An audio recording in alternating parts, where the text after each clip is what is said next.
Let's talk about selecting the proper audit procedures. Well, the auditor's selection of audit procedures, it's based on the risk of material misstatement. As we've mentioned a few different times, the higher the assessment of risk, the more reliable and relevant is the audit evidence sought by the auditor.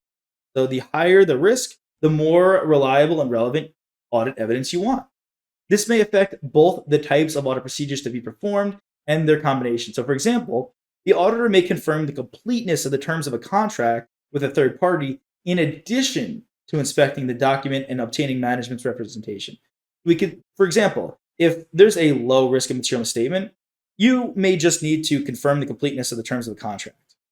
However, additionally, bolstering that, if there's significant risk, you can inspect the document, which is not you authenticating it, right? You're not trying to make sure it's not forged. That's not something that's within your wheelhouse, right? We're not experts at that. You can also reach out to the third party.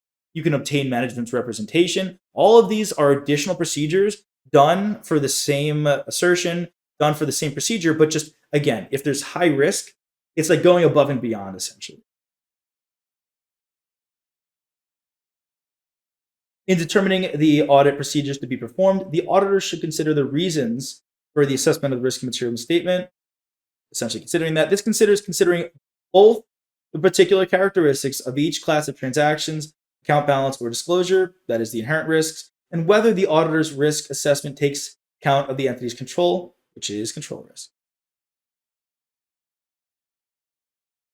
Let's look at another example. God, I love these examples. I know you do too. I've gotten a lot of feedback. Everyone loves examples. Let's run through another one. For example, if the auditor considers that there is a lower risk that a material misstatement may occur because of the particular characteristics of a class of transactions, the auditor may determine that substantive analytical procedures alone may provide sufficient appropriate evidence.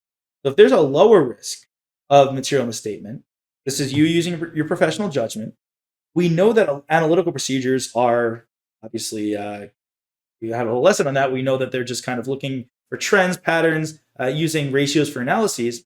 Now, we know the concept of substantive analytical procedures. We saw that that is a test as well. You can use analytical procedures in actually testing rather than just, let's say, during the planning phase. And really the difference is here, if we use analytical procedures during the planning phase, they're just normal analytical procedures. If we use them during the testing phase of an audit, they're considered substantive analytical procedures. Now, analytical procedures don't particularly look at audit evidence. They don't inquire with third parties. So if the risk is low enough, we might even just be able to do substantive analytical procedures.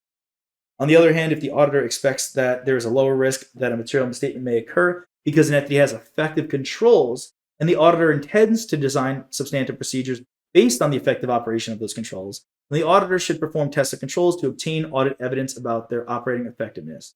This could be the case for a class of transactions, reasonably uniform, non-complex characteristics that are routinely processed and controlled by the entity's information system, right? This could be just normal purchases and sales of inventory. Whereas, let's say 1 year the company gets into highly complex derivative trading, obviously that would be a little bit different situation there.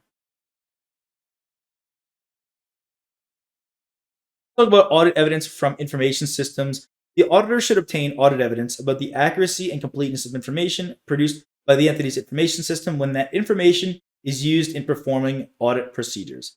Just the overall information system, the overall audit system they use, an internally generated system, QuickBooks, whatever they use. For example, if the auditor uses non-financial information or budget data produced by the entity's information system in performing procedures such as substantive analytical procedures or tests of controls, the auditor should obtain audit evidence about the accuracy and completeness of such information. But whatever you're using as the basis for your testing, consider the accuracy of it and if it's complete. If you're using a full listing to sample from, right, a full listing of transactions, which is your population, if your intention is to sample from that, well, then you should consider, is that population accurate? Think about any considerations that could lead you to doubt the validity, accuracy, and completeness of it. Hey there! Are you ready to not only pass your CPA exams, but truly understand and enjoy the material while studying? I know it seems impossible, right? Especially to enjoy the material? We'll do it together. Tap into the power of cpa.examprep.ai, where we've got personalized quizzes, multiple choice questions, memorization guides, flashcards, simulations, all tailored to your learning. Our adaptive study planning puts you on the fastest path to success and lifts you back up if you fall behind. Avoid wasting your precious time and money attempting an exam with a low chance of passing, because Who wants that? We want to get you through this process as quick as possible. Our exam readiness prediction lets you walk in with confidence, knowing that you're prepared for success on exam day. Thankfully, there's no payment method needed to get started, so why don't you come join us? Visit cpa.examprep.ai and let's achieve your exam success together.